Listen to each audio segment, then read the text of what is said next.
Привет всем, кто это посмотрит. Как часто вы вспоминаете свое детство? Кем вы хотели стать и какими вы вообще тогда были? Я помню, хотела стать секретным агентом или шпионом, и еще получить суперсилы. При этом всем я еще хотела вести какое-то свое ток-шоу по телеку и постоянно представляла, что меня уже снимают, потому что у меня очень интересная и насыщенная жизнь. И когда я это все вспоминаю, у меня такое чувство, будто бы у меня раньше и правда были суперспособности, такие как способность мечтать, придумывать какие-то свои миры и погружаться в них настолько, что практически можно было потрогать все, что ты представляешь. И еще тогда я была уверена, что я особенная и исключительная, и ни у кого больше нет такой фантазии и мечт, как у меня. И когда меня в мои 13-14 лет в разговоре одноклассницы спросили, а кем ты хочешь стать, когда закончишь школу, меня вдруг поглотило абсолютное чувство пустоты, и я осознала, что я понятия не имею, что делать дальше.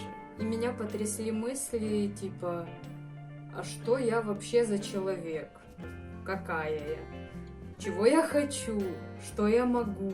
И вот, не зная ответ ни на один этот вопрос, через пару лет меня просто размазало как маслом по хлебу, по взрослой в жизни. И вот недавно, вспоминая себя в детстве, у меня возник вопрос, что бы маленькая я сказала, увидев меня теперешнюю, скажем так. И я поняла, что, скорее всего, она была бы разочарована во мне.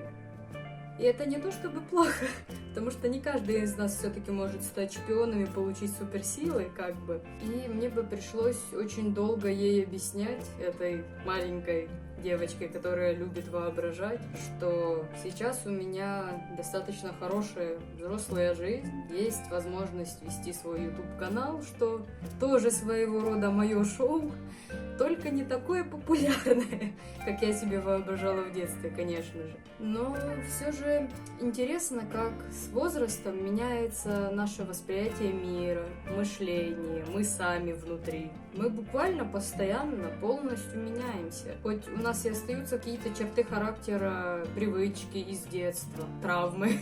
Но в целом мы уже совсем не те люди, которыми были даже полгода, год назад. Ну и как можно в целом сказать, кем ты хочешь быть, если ты в данную секунду времени не знаешь, каким ты будешь через полгода, потому что ты постоянно меняешься. Ну и как при этом всем можно с уверенностью сказать, кем ты хочешь быть, если ты даже не знаешь, кто ты сам такой, каков ты человек на самом деле, каким человеком ты будешь завтра. Мир меняется, мы меняемся, и это все нормально. И не знать ответов на все эти вопросы, поставленные мной ранее, тоже нормально.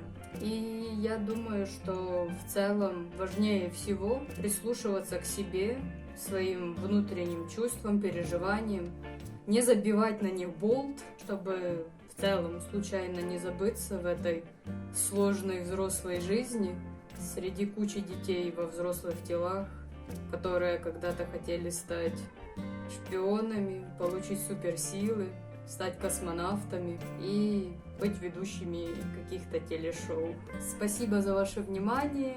Можете обрадовать моего внутреннего ребенка, подписавшись на канал, посмотрев другие мои видео. У меня есть тоже несколько видео на всякие серьезные темы, там про работу, про врачей, такое взрослое.